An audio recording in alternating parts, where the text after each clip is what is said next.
Olá, boa tarde. Meu nome é Luiz Henrique e junto com a minha parceira Mariana Gomes, vamos estar apresentando o trabalho sobre continuidade e diferenciabilidade de uma função de várias variáveis.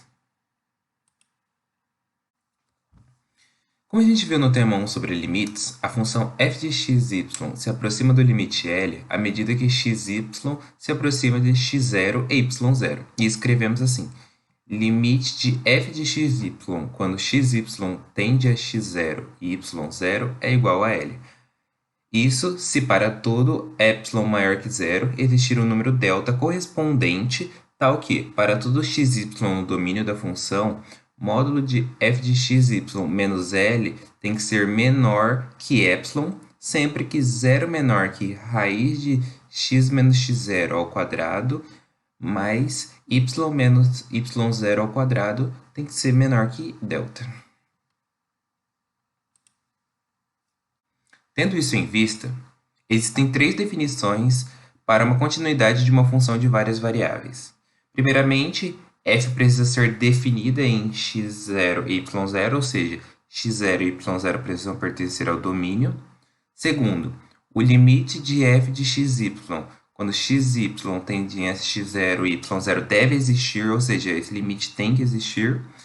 E terceiro, que esse mesmo limite visto no segundo caso, ele tem que ser igual à função quando a função está marcando x0 e y0. Isso aí a gente vê a continuidade num ponto, né? E quando uma função é contínua em todos os pontos do seu domínio, dizemos que a função inteira é contínua. E aqui um exemplo, né? Eu peguei essa função f de xy é igual a menos x sobre raiz de x ao quadrado mais y ao quadrado. Aí eu resolvi pegar o ponto 1, né? A primeira coisa a gente tem que ver se ela existe, né? E f de 1 existe é igual a 1 sobre raiz de 2. Pois a gente tem que fazer o limite dessa mesma função quando x e y tendem a 1, 2. A gente verificou que o resultado também deu 1 sobre raiz de 2.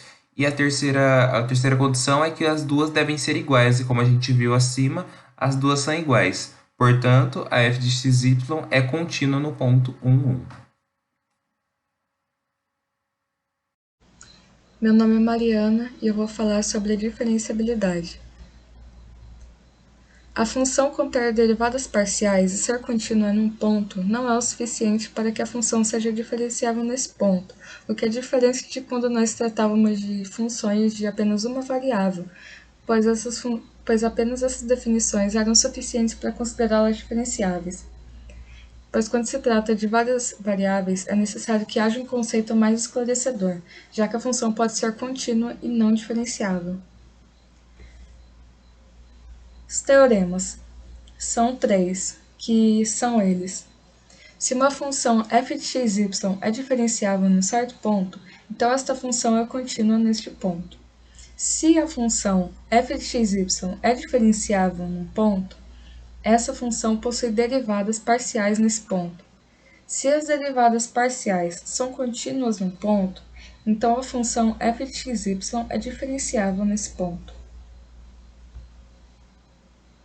Definição: a função é diferenciável no ponto x0 pertencente a A quando possui derivadas parciais de f em x0 e quando obedece a esse limite, que no caso seria o limite com h tendendo a zero de f de x menos f de x0 menos a somatória das derivadas parciais delas sobre o h, que são igualadas a zero. Nesse caso, o h seria o x menos o x0.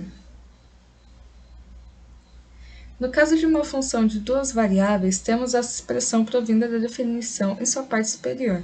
Então, basicamente, toda aquela parte de cima se resume a esta expressão que estou mostrando agora, que é f de x0, y0 mais a derivada parcial de x mais a derivada parcial de y, que basicamente, quando se coloca na equação, chega-se nesse limite, né, que é o limite do x tendendo a x0 e de y tendendo a y0 de f de xy menos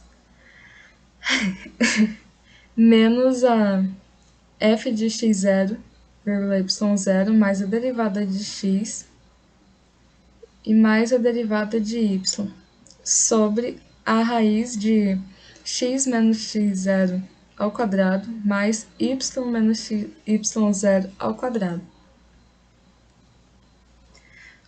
Aqui eu peguei um exemplo disso.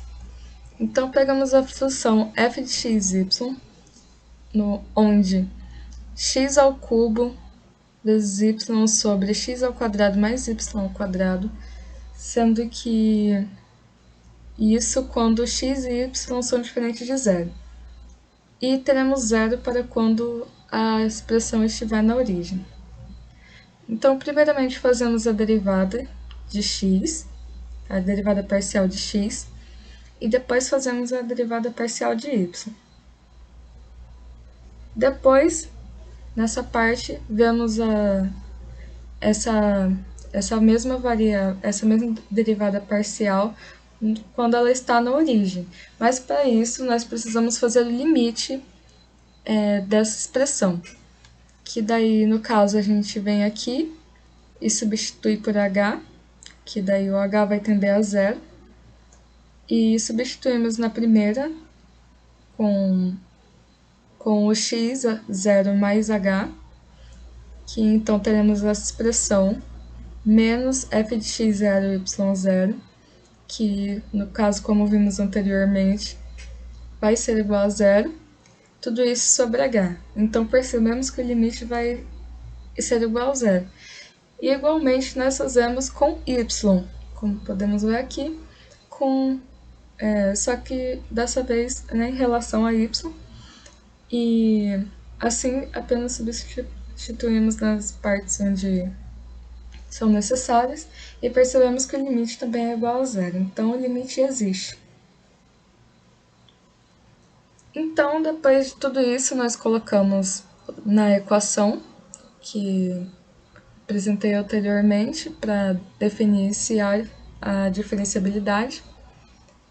Então, temos toda essa expressão, colocamos que o limite de x tendendo a x0 e y tendendo a y0, e daí temos a função de f de xy menos todo esse processo que nós fizemos de f de x0, y0, mais a derivada de x, mais a derivada de y, derivada parcial de x e derivada parcial de y. Tudo isso sobre a raiz quadrada de x menos x0 ao quadrado mais y menos y0 ao quadrado. Então, basicamente, substituindo, chegamos a essa expressão que temos que aquela primeira função inicial, que é x ao cubo vezes y, sobre x ao quadrado mais y ao quadrado, menos todas essas que verificamos que são iguais a zero. Tudo isso sobre x ao quadrado mais y ao quadrado. Então, substituímos, arrumamos a equação.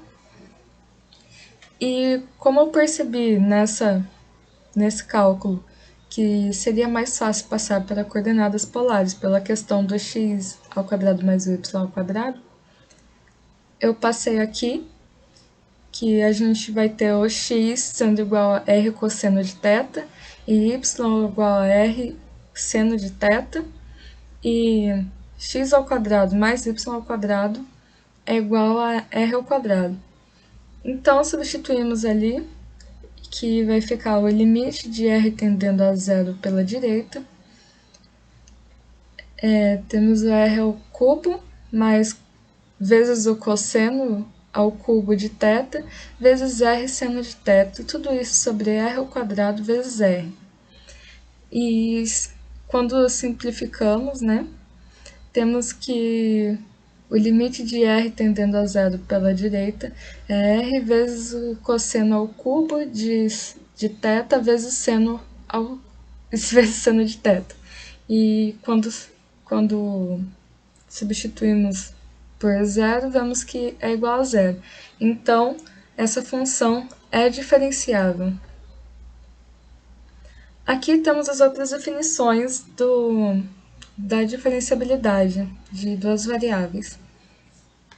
A definição da reta tangente é dada por z igual a f de x0, y0, mais a derivada parcial de x, mais a derivada parcial de y, que é basicamente o que fizemos naquela equação para substituir nela.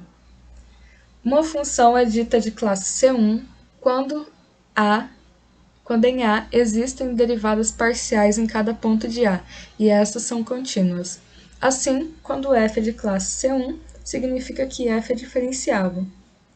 E esse foi o nosso trabalho. Muito obrigada e espero que tenham gostado.